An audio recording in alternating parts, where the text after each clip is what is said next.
Sup YouTube, it's your boy Slidey Fry here. So typically I wouldn't record a react this late. I mean, it's 7:49 p.m. right now. Although typically I would be not actually out and about on a Wednesday, because usually Tuesdays and Wednesdays are my preferred days off that I spend with my wife at home. But circumstances required me to basically make this a 7-day work week. But I still found time to spend with my wife yesterday anyways, and circumstances are granting that I'll stay out longer today, but I'm not going to get into details about that. Anyways, let's go react to the brand new Scott the Woz video that was uploaded a few hours ago. Whenever he uploads it, he obviously schedules in advance to have it upload right at 5 p.m.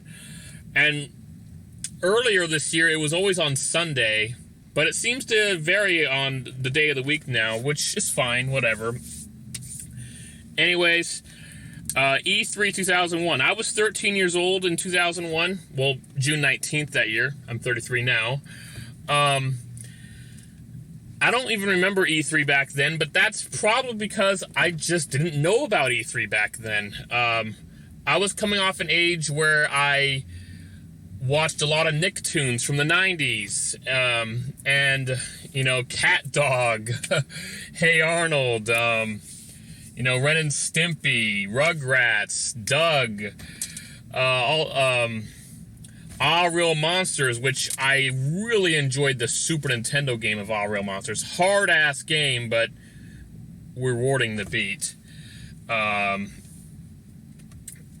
there were other Nicktoons I saw. There was also, like, you know, Pete and Pete, the live-action show Pete and Pete, Are You Afraid of the Dark, Salute Your Shorts.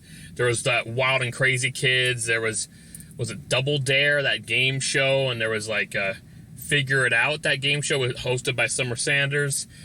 And, you know, that game show that took place in that ancient runes themed style thing. Well, anyways, I'm going back to Nickelodeon. It has nothing to do with anything.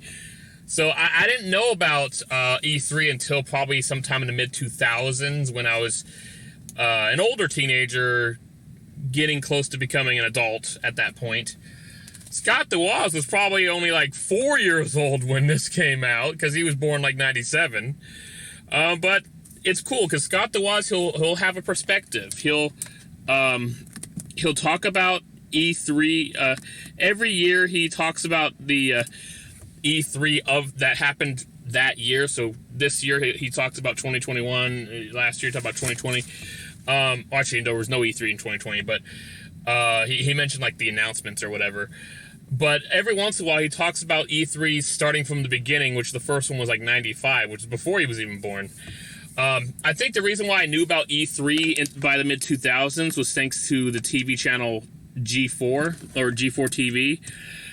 They had a really weird show that had 8-bit characters on it that lasted for 2 seasons. I forget what it was called. I saw it again on Netflix, but I haven't seen it since. And that was like a decade ago, and I saw it on Netflix, I think. Anyways, why don't I actually get to the video? I've been talking long enough. Love to. Looks like 2001 is going to be was quite a big deal for E3, judging by the thumbnail. Hey y'all, Scott here. So, it's about that time. Let's have the talk. Uh-oh. Let's talk about birds, bees, health, even sex. I've gone across the country teaching the proper education professionally, and I've learned it all from this here book. So, let's start with Chapter 1, Luigi's Mansion. I gotta make some calls. It's finally that time of the year. E3 2001 occurred from May 17th to the 19th in 2001 at the Los Angeles Convention Center, as any E3 2001 would. And this year for gaming as a whole had some of the most iconic releases of all time. Massive console launches like the Gamecube, Game Boy Advance, Xbox. The PlayStation 2 was still in its first year on the market, and Sega finally did the right thing. Give up! Yeah. Every couple of years, we hit one in the industry where everything happens. All the games release, new consoles launch, and the only year that I think even remotely matches 2001 would be 2013. But even then, I think overall 2001 may have been the biggest year for video games of all time. 2010 was pretty great as well. Stop sucking the year off. Well, let's dive into what occurred at E3 2001, and as per usual, we'll be rating each major company's presence at the show on a scale of 1 to 5 knee slaps. Let's start with a company that needs no introduction.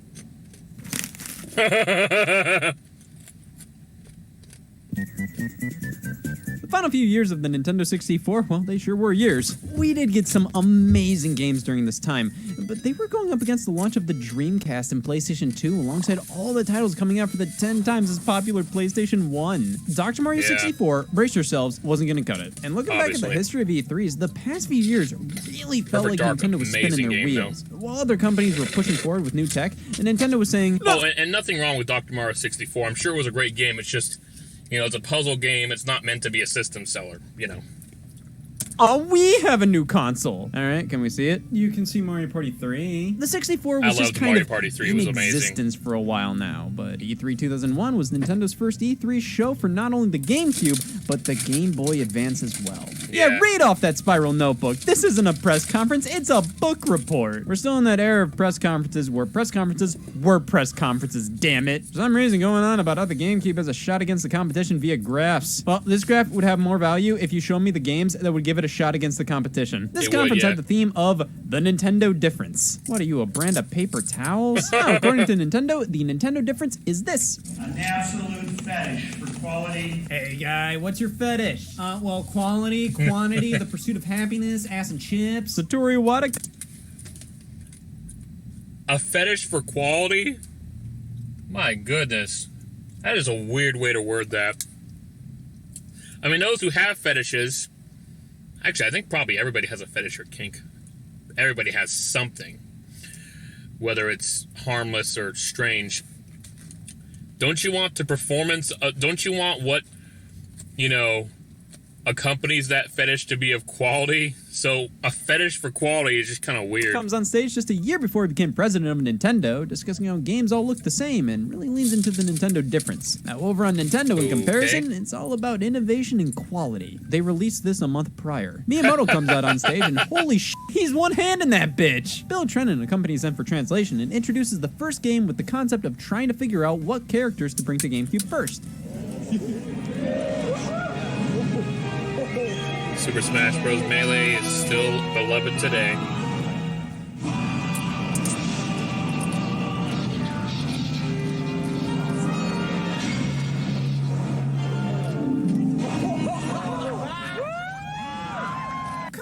Technicality. Super Smash Bros. Melee revealed to the world with the opening cutscene and a short overview of the characters. They don't spend long on it, considering you get the general idea of what this is by reading the title. Melee's reveal will forever be one of the best E3 moments, as you can tell just how giddy and excited the audience is. Watching it now is like opening a time capsule. Whenever Samus appeared, everybody roared, since this was during a large gap between Metroid games. Zelda and Sheik were given a huge applause compared to the one guy recognizing ice climbers. Scientists studied this man afterwards. How does one man remember that much ice climber? Melee was the Smash Bros. Series transition from a fun party fighter to a massive gaming event. The bombastic orchestral music, gorgeous graphical upgrade, iconic characters paired up with those who haven't seen the light of day in ages. Melee's reveal was the perfect introduction to GameCube and also showed this console was hopeless. You practically launch a system with a game that invokes this kind of reaction and it gets third place. This marked a change in consoles. It was no longer enough to have the best exclusive games. You had to have multimedia features or a gimmick, and the GameCube had a calendar. After Smash, we get a look at what's called the next in the Mario series.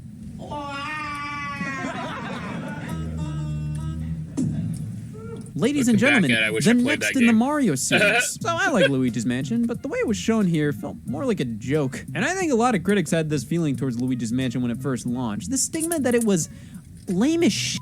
You're not getting a Mario platformer at launch, you're getting his drippy-nosed brother with a shop vac. As time went on, I think everybody's come to appreciate this game a whole lot more. But at E3 2001, the main thing Nintendo pushed with it was how it utilized the GameCube's capabilities. They showed off the controller, which the Wavebird has a different button layout from the wired one. Why do Yeah. that? The game discs, which Nintendo bragged about being severely anti-piracy as a selling point. Here's our product, and the best part about it is you can't steal it. The GameCube startup is shown prior to the Luigi's Mansion demo and gets applause. As it should.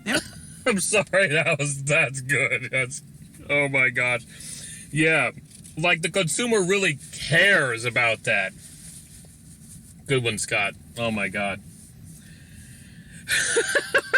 We get a demo for Luigi's Mansion, which again was created to show off the GameCube's capabilities. Dual analog control along with tons of elemental effects. It was impressive, no doubt, but the fact it wasn't a Mario game and was a Luigi game just made it kind of lame for many. It's pretty shallow that various people thought that way, but that's what the general consensus was at the time. And the way they showed it off here, well, fine, I think undersold the game quite a bit, even if it looked very graphically impressive. Interestingly, they state right after the demo how the Game Boy Advance can be used as a GameCube controller, but the way they talked about it implied it would work with Luigi's Mansion, which would have made sense. I mean, you have the Game Boy Horror in the game, to have a map screen on the Game Boy screen at all times would have been handy. But no, they just move on to more graphs and spec talk, which is very unlike Nintendo.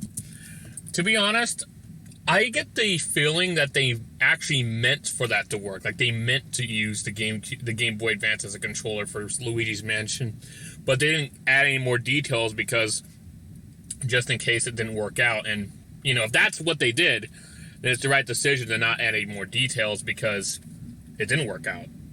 You couldn't use the Game Boy Advance as a controller on Luigi's Mansion. You were able to use it as a controller on a few games, but not Luigi's Mansion. What is like Nintendo is to show us something we can't have. Oh yeah, that Panasonic thing. The Panasonic Q, the Japanese-only GameCube with the DVD player, was shown here for spice. They just kind of show it like this is for the Japanese market, so I don't think they ever really had plans to bring it over here. But they also had it on display at the E3 2001 show floor. If I had to guess, even if they were never gonna sell it in the US, just having a GameCube with DVD playing capabilities at the show would be enough for people to think the GameCube was actually worth a damn. Yeah, you can play DVDs on it. You just need to be able to deadlift 400 pounds. Some developers are shown in a video talking about the GameCube, namely Silicon Knights, Rare, and Retro Studios, all showing off games that were barely real. Retro had Raven Blade! Yeah, sure, honey, I'm on the phone. Rare had Cameo and Donkey Kong Racing, but titles like Metroid Prime, Eternal Darkness, and Star Fox Adventures were displayed, with Star Fox Adventures having the subtitle of Dinosaur Planet. This is awesome to see in the context of an actual press conference. For so long, I've only known of the origins of Star Fox Adventures through articles or random trailers, but actually seeing it alongside Donkey Kong Racing and Raven Blade at E3 shows, it's pretty wild and gives a much better idea as to how these games were positioned back then. Next up, we have a brand new game from Nintendo. What the hell was that? Nintendo announced Pikmin as their next Pokemon in the sense that it may not make sense now, but just you wait. Give it some time. A quick demo is shown, and Nemo says that he got the idea of Pikmin from gardening. You're selling a console! The GameCube is set to launch on November 5th in North America, September 14th in Japan, and 2002 in Europe, to the audible disappointment of the audience. Liar! It actually ended up launching on the 18th in North America, but I'll let this one slide due to the sizzle reel at the end. Star Wars Rogue Leader, Raven Blade, Wave Race BS, NBA Courtside 2002, Donkey Kong Racing, Animal Force for GameCube. Interestingly, they announced this a month after the game launched on the Nintendo 64 in Japan. Metroid Prime, Mario Kart for GameCube, just using Smash Brothers character models and go-karts. Mickey for GameCube. All right, the delay was worth it. Ending things on that infamous Zelda for GameCube demo, showing a realistic Link and Ganondorf fighting, to which 1 year later, we got a puppet show instead. Why wasn't any of this sprinkled throughout the press conference? Instead, we got... Did you know the GameCube is going to do well? Well, if you showed me Mickey for GameCube earlier, that wouldn't be a question. There's quite a lot to like about this showing, though interesting to note, Nintendo barely talked about the Game Boy Advance. For that, you'd have to check out the show floor. This giant screen saying, fun fact, to ensure innovation, we employ the strongest and most successful exclusive game development. The Game Boy Advance was actually pretty successful. It's not as successful as its predecessor, the Game Boy. It's not as successful as its successor, the DS. The DS is the highest selling handheld of all time and the second highest selling video game system of all time, only behind the PS2. But the Game Boy Advance was a successful system. Didn't have any real competition. The only noticeable attempt of it was N-Gage. I remember seeing ads for N-Gage back then and actually being curious about it, but ultimately never got an N-Gage, and perhaps I was right. That thing didn't last very long. But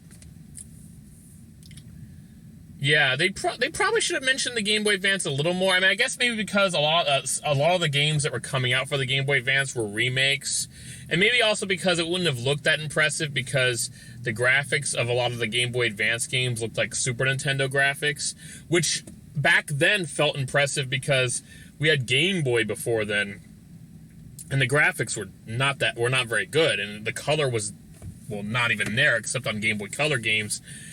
If you, except on some Game Boy Color games, you played them on a Game Boy Color or something. But the Game Boy Advance, on the other hand, the graphics looked pretty impressive for a handheld at the time. Obviously, the DS is light years ahead because the graphics on the Nintendo DS are even better than the graphics of the N64, which is impressive for a handheld. And, 3DS is even more impressive. The graphics are a little more like... I don't know if it would be fair to compare it to like the Wii, maybe, which would be impressive for a handheld. I don't know. Maybe you guys in the comments could think of a better comparison for the graphics of the 3DS. Obviously, now we got the Nintendo Switch, which is a hybrid. You can put in the dock to watch on the big screen or play on the big screen, or you can take it with you, and it's portable and high definition. The Switch is basically the ultimate achievement in handheld console gaming, I think. Obviously, your smartphone, which, by the way, I got a new one a few days ago after my old one crapped out, but obviously your smartphone, it can have a lot of high-quality games visually on it, too. But anyways, let's continue on. I think they should have talked more about the Game Boy Advance, but I guess they didn't have to. That was successful. The Gamecube was considered... it sold, but it wasn't considered a success.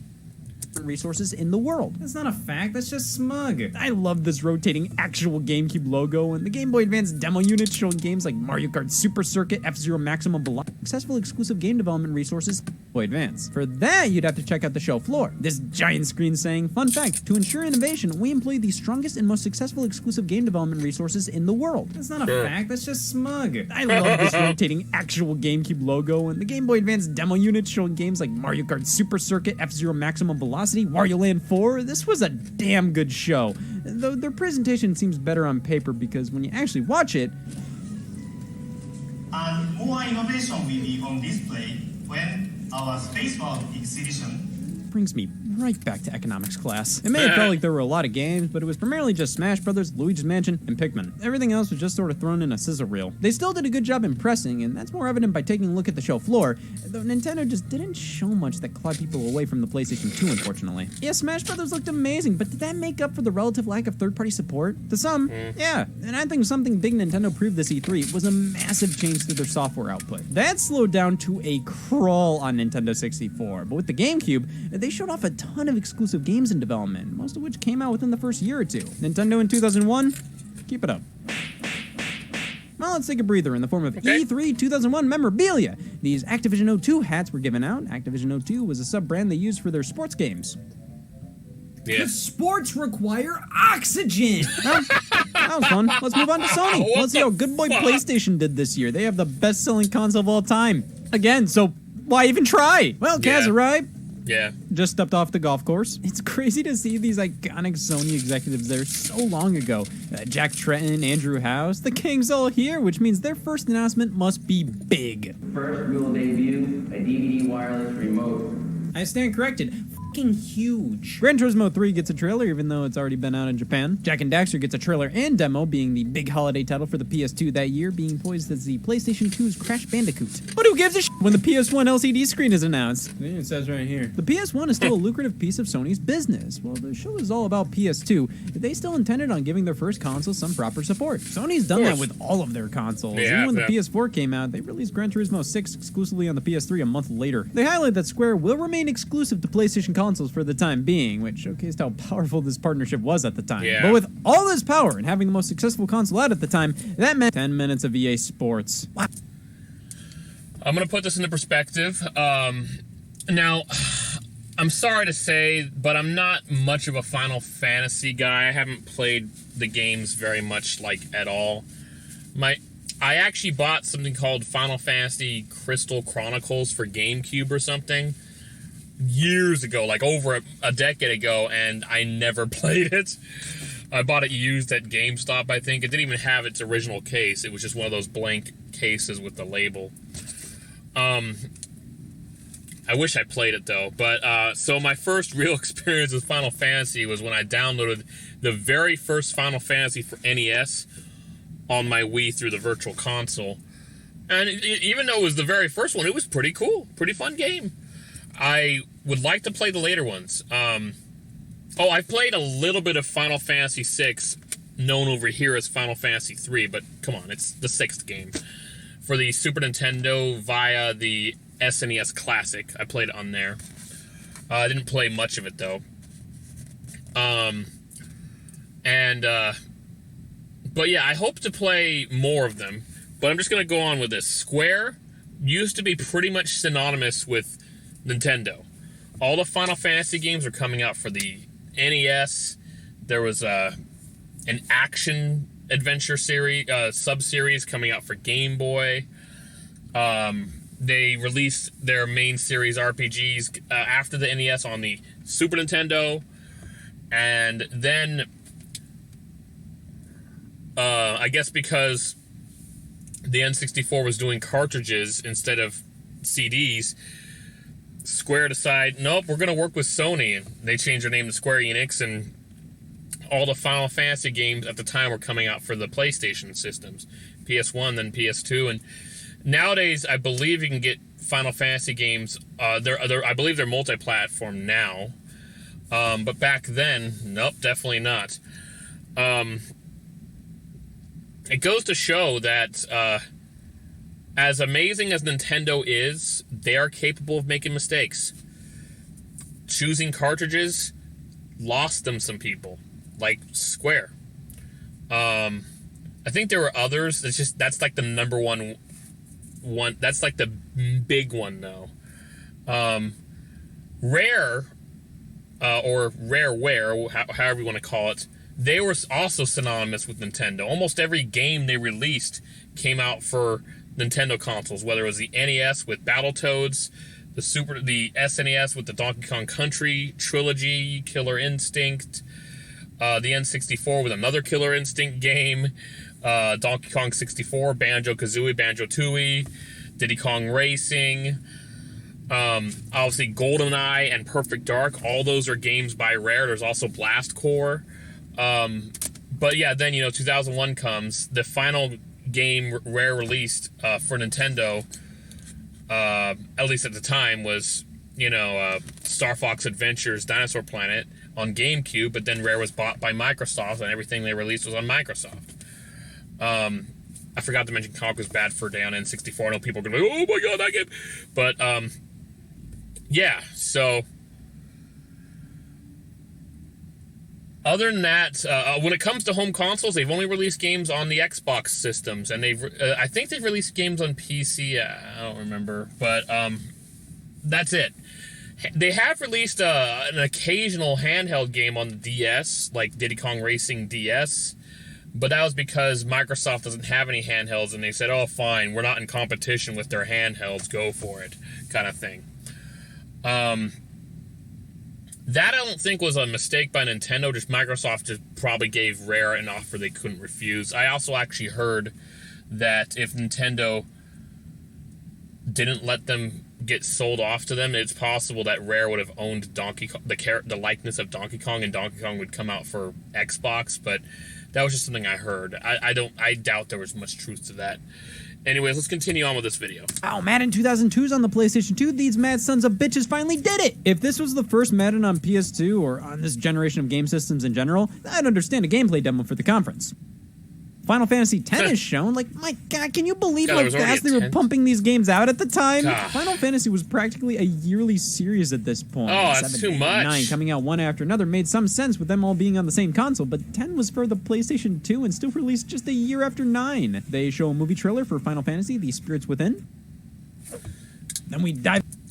I didn't know they did that, but I'm aware that the movie Final Fantasy, The Spirits Within was a box office bomb, but actually, yeah, back then my mom and I went to see it, and from what I remember, we enjoyed the film. And to be honest, like, I don't back the CG in that movie, like, at least at the time, looked incredible. Like, at least back then, it felt like we were watching something live action, but it wasn't. Like, to us back then, it looked that good.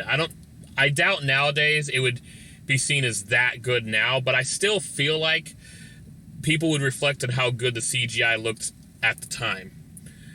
But I do remember actually enjoying the film. It was pretty interesting. And I know my mom did, but she's old. I don't think she remembers much about the movie, to be honest. There's not a whole lot I remember, because I think I only saw it in theaters back then, and then I saw it on DVD one other time and haven't seen it since. So maybe it wasn't as good as I'm remembering it. Into some other big PS2 exclusives, a long speech about Devil May Cry, then on to Silent Hill 2, and finally a trailer for Metal Gear Solid 2, which was pretty much E3's darling game at this point. Grabbing everybody's attention, this was the killer app for the time. They end things off with some accessories, a PS2 network adapter and hard drive, along with an LCD screen, keyboard, and mouse for... Who did this? I have never seen the PlayStation 2 marketed as a straight-up desktop PC. They say this is for email. This! They also show a bit of SOCOM, kind of to push the online capabilities of the console. With the Xbox looming over, that was smart to do considering that system was far ahead of the PS2 in terms of internet connectivity. Yeah, Sony did have some of the biggest names on their side, and just looking at their booth, it's quite obvious not only did they have the biggest names, they had all the names. The amount of games on display for PS2 was staggering, and while Nintendo gave you a reason to check out their stuff, Sony gave you a reason to buy their stuff. The PS2 obviously had a tremendous future in front of it. They were even talking about streaming HD movies to the console. This, I may be a Nintendo, we'll say fan, and while E3 2001 had a lot to make me happy, it was also obvious who was going to truly win this generation. Let's return to 4.5. I want to see that joke he said, though. HD movies to the console. This, I may be a Nintendo, we'll say fan, and while E3 2001 had a lot to make me happy, we'll say fan, yeah, stupid Nintendo games, like you sang in that Borderline Forever. it was also obvious who was going to truly win this generation. Let's return to E3 memorabilia. Here we have an E3 2001 program giving out on the second day of the event. It's designed as if it's a magazine, featuring advertisements that look ripped right out of one, except they're actively begging you to check their booth at E3 out. This is absolutely fascinating. Reading articles detailing the announcement of Kingdom Hearts, which, debuted here, in a match made in gamer heaven. Only. Articles detailing Xbox and Nintendo's booths, giving attendees the motivation to keep it up, what other companies have brought to the show, whether it's games, hardware, accessories. There's interviews, conference schedules, maps. Hold on. I'm going to back it up and show you something that really caught my attention just now. Holy crap. Back it up a little. The motivation to keep it up, what other companies have brought to the show. Look.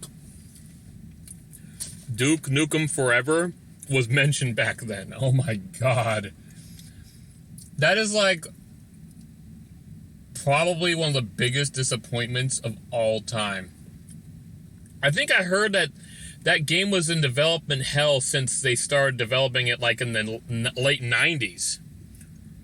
The funny thing is I'm seeing this in a 2001 magazine.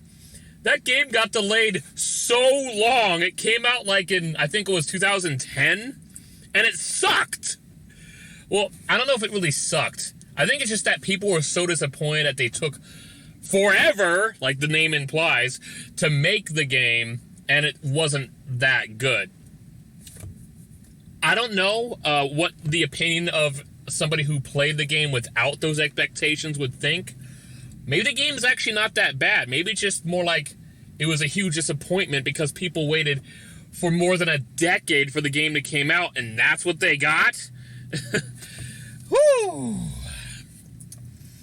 But, man, it is pretty hilarious to see Duke Nukem Forever in a 2001 E3 magazine proving how insanely long the development time was for this game because it finally came out in like 2010. Jeez, man. Whether it's games, hardware, accessories, there's interviews, conference schedules, maps, the Mario Awards. Nintendo of America would award their retail partners with Mario Awards based on categories like their catalog, magazine, promotions, in-store flyers. That gave good motivation to advertise Nintendo. See, we could put the PlayStation there, but we're neck and neck with Sears here. Do Wario. Hell, even advertisements for DVD scratch removal machines are here. This entire thing feels like I'm where I don't belong. Shuttle services and food options. Namco is outright begging for applicants. This is an awesome piece of E3 history that truly does give you the feeling of actually being there. It's a little big though. But what's this? Xbox? Who's that? Well, Microsoft had a presence at E3 2000. 2001 was the year of the system's launch and gave us a much better idea of what we could expect. The console's design was finalized, making it much more consumer-friendly. Oh, come on, that's a... I'll go back a little bit. Xbox? Who's that? Well, Microsoft had a presence at E3 2000. Okay. 2001 was the year of the system's launch and gave us a much better idea of what we could expect. The console's design was finalized, making it much more consumer-friendly. Oh, come on, that's a choking hazard. And a little game called Halo, which was shown last year, went from a third-person game for PC and Mac to a first-person shooter launching exclusively with Xbox. This was always the go-to game for Xbox, as outside of that, it was a pretty mediocre show for them. They were still in the peach fuzz era of understanding gaming. They got it much more than other companies did, but this was their first console, so the hiccups were to be expected. However, going against Nintendo and Sony, Microsoft had a few technical problems during their conference and not nearly as many games on display. They had Dead or Alive 3 as an exclusive for launch alongside Oddworld and Munch's Odyssey. Racing games like Project Gotham and NASCAR Heat impressed, but Microsoft's booth was half Xbox and half PC gaming. The launch date of November 8th, 2001 for North America was announced. Liar! November 15th, and a launch in Japan would occur. Hey, PC gaming, don't knock PC gaming. PC is awesome.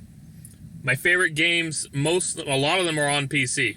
Before Europe, which many people already knew was a mistake. The Xbox has famously never done well in Japan. Many knew the Japanese market wouldn't take to Xbox, but Microsoft sure wanted the... Liar! November 15th, and a launch in Japan would occur before Europe, which many people already knew was a mistake. The Xbox has famously never done well in Japan. Yeah. Many knew the Japanese market wouldn't take to Xbox, but Microsoft sure wanted them to, considering modern gaming was practically born in Japan. But all this did was waste Microsoft's time by launching in Japan before Europe and piss off customers in Europe because they had to wait longer. All for a retail price of $299, which was fairly expensive, though with the Xbox being the most powerful of the main three consoles and with Halo as the killer app, it sufficed. But it's pretty clear, without Halo, this would have been a pretty weak showing, but Microsoft came out swinging with one of the most iconic launch titles of all time.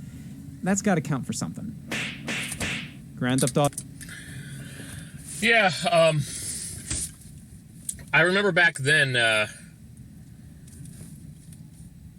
I remember back then the Xbox was hyped as the most powerful console on the market, but I've actually heard ever since, like, I don't know, within the last few years, the GameCube actually had more, like, was actually, it was either more powerful or something. Like, I heard the GameCube was actually the most powerful, but it was cheaper because of the mini disc and it's smaller and, you know, whatever. But, I actually think Xbox did well with their first console. I think it was a good console. Every Xbox system has been fairly good. I thought the 360 was really good. Great competitor to the PS3. The Wii beat them both pretty easily, though. People forget that. Xbox One, though, that's the one time I'm sorry to say, I feel like the Microsoft screwed up, and not only just because of how horrible they did at presenting the, when they first announced it, but just it was initially more expensive than the PS4, despite the PS4 being more powerful, because Xbox One was forced to have Kinect included. Then they got rid of then they made sure you weren't forced to have Kinect included, charged the same price for the Xbox One as the PS4, and then people started buying the Xbox One again. I consider the Xbox One bad because of marketing mistakes. But I just don't see it as interesting as the PS4. Never did, never will. I've been intrigued by the PS4. I actually had on multiple occasions thought about getting one, but never did, because I found that so many games that come out for PS4 and Xbox One I could play right here on my PC. So what was the point? That's why when it comes to consoles, I generally stick to Nintendo because they have more exclusives, and the exclusives are just so much fun. But don't get me wrong, I don't dislike PlayStation. I kind of have a problem with Xbox a little bit, but not so much. I like the original Xbox. I didn't really play the Xbox 360, but I didn't have a problem with it. Wasn't a fan of Xbox One. I'm sure the new Xbox system's pretty good, though. But obviously I like Microsoft because I enjoy PC gaming. Microsoft Windows 10 here on this laptop. This Dell laptop, which, yes, I learned after purchasing Dell, they're not the best brand. But whatever. Anyways, I think they did a good job with their first system. Yes, it still got whooped by the PS2, but, I mean, the PS2 is the highest-selling video game system of all time, so none of its competitors had a chance. Auto 3. Yeah, there was quite a lot more to this E3 than just what the big three brought to the table. Namely, Rockstar brought the big three. I even have the final part of E3. Oh.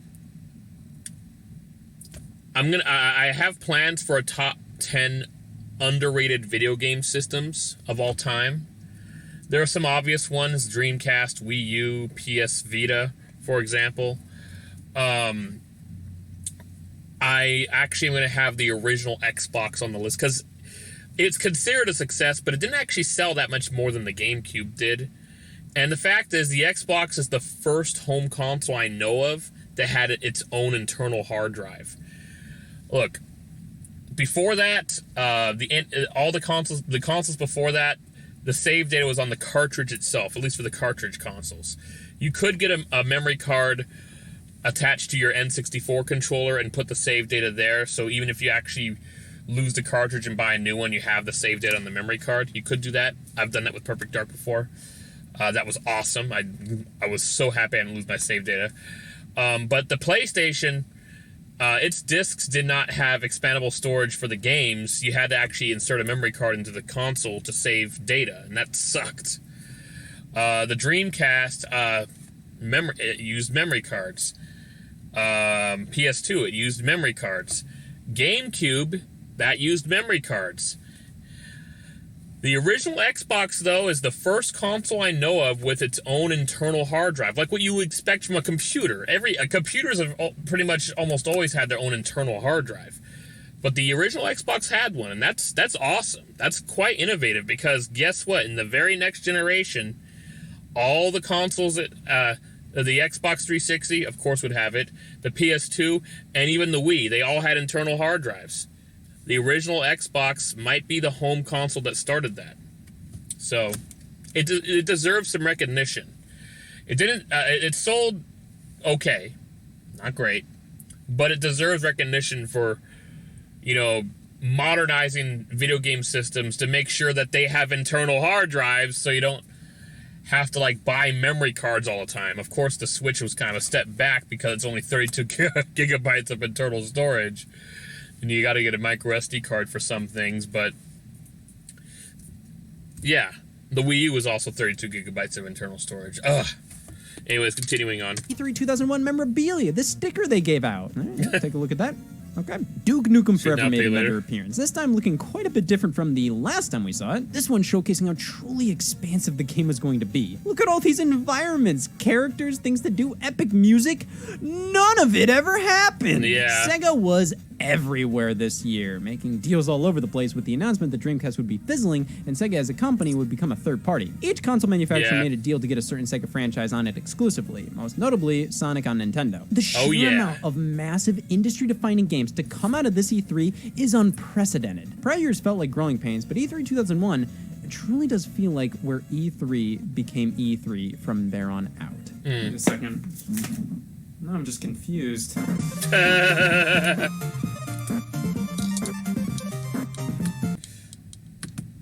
Yeah, so,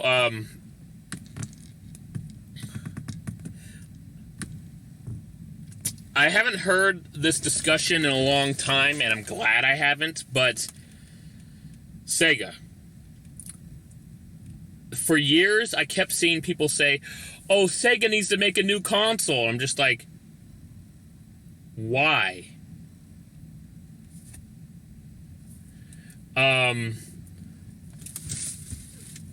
I honestly think if Sega made a new console, which a lot of people have been asking for so long, they would probably cease to exist after that.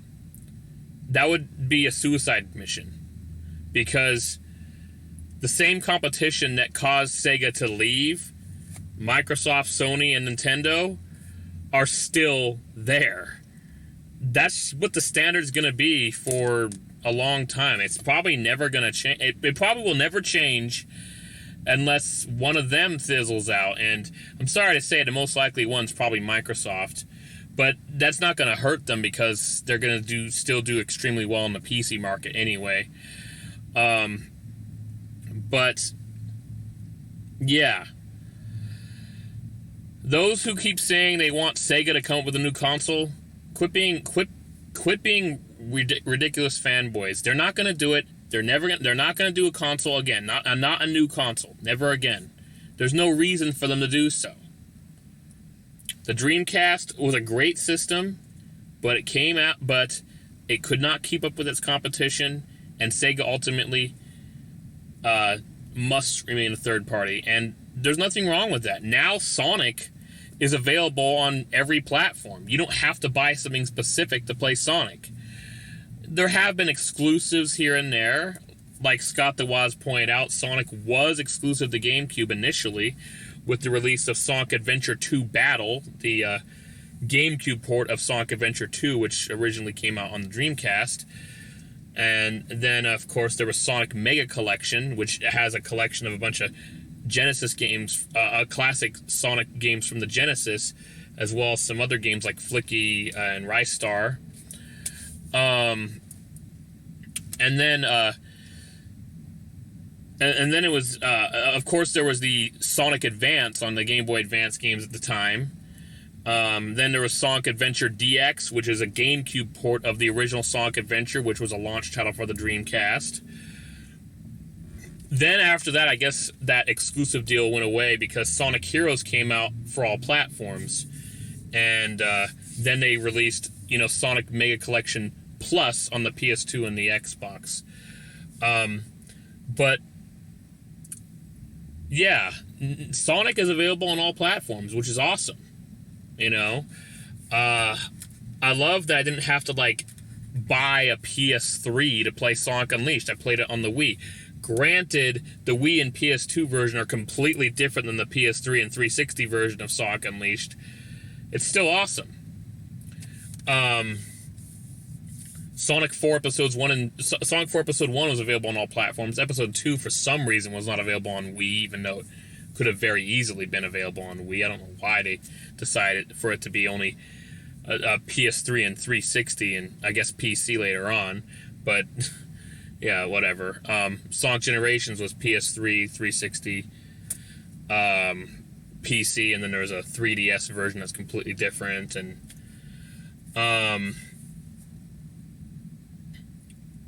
but yeah, most Sonic games are multi-platform now, and that's awesome. That means you don't have to buy certain consoles to play most Sonic games. And now with the 30th anniversary, they're releasing a remaster of Sonic Colors, of the Wii version of Sonic Colors, called Sonic Colors Ultimate, which will come out for all platforms: Switch, PS5, Xbox Series X, probably PS4 as well, probably Xbox One as well, definitely PC as well.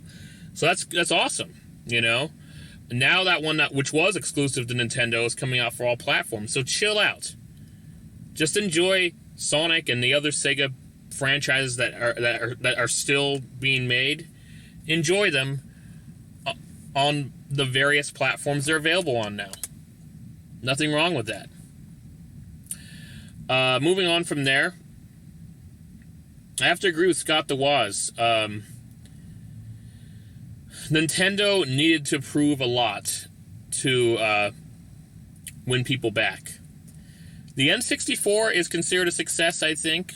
Was it 32 million units sold, I think. A lot of people played it. It's still a pretty popular system that people talk about nowadays.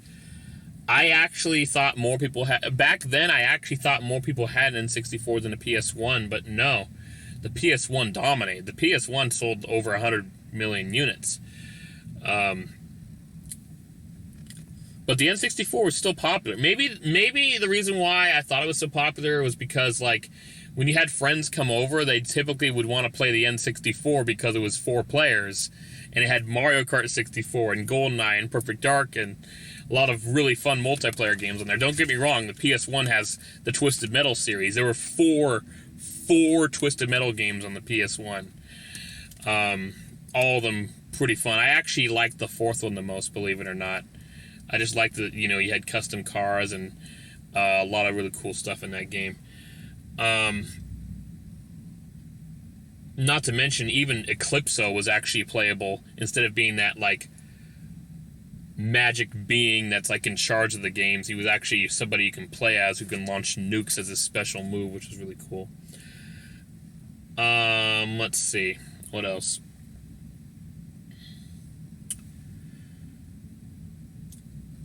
Yeah, the, Nintendo had a lot to prove with the GameCube, though, and it seems like what they showed didn't really wow a lot of people, except for maybe Super Smash Bros. Because actually, looking back then, I don't think a lot of people actually were really into Luigi's Mansion when it first came out.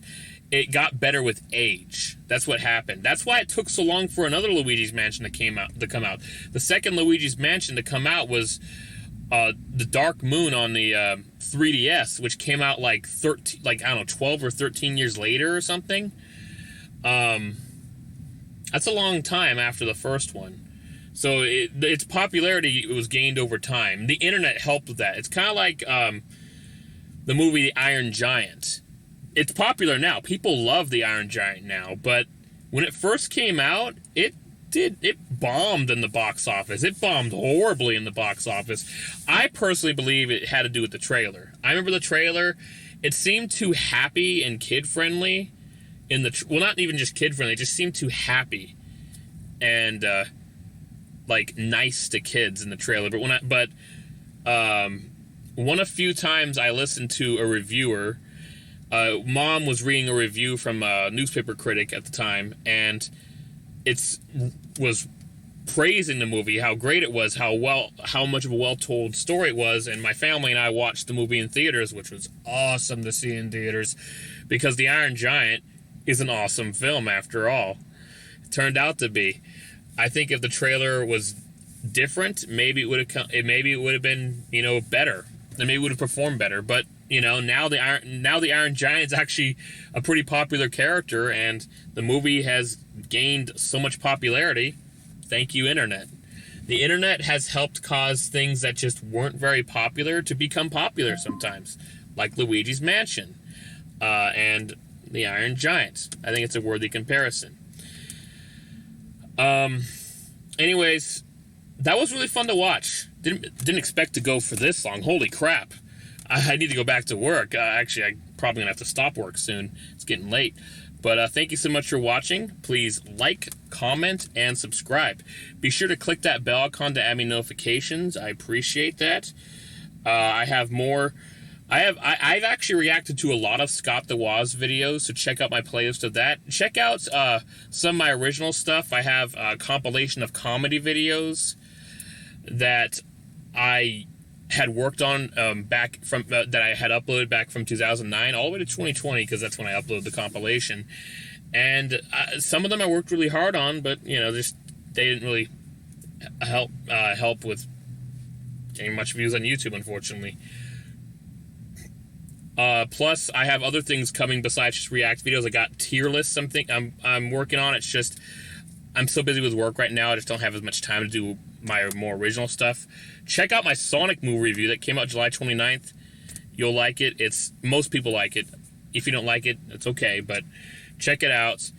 I also have a review of the first Sonic game that I uploaded earlier. That I previously uploaded 6 years ago, but re-uploaded it earlier this year with some new effects and stuff on it and corrections.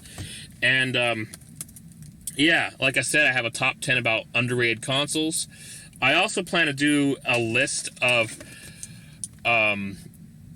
which Nintendo consoles were best to worst, and it's not based on like what they're capable of. That would be a boring list, because then it would be Switches first, then Wii U, then Wii. It'd just be the most recent to the oldest consoles. That would be a boring list. It's going to be based on. It'll be partially based on capabilities, but not so much. It'll be more based on how successful they were, how much of an impact they still leave today, how innovative. Well, maybe the innovation has a little bit to do with it. Legacy,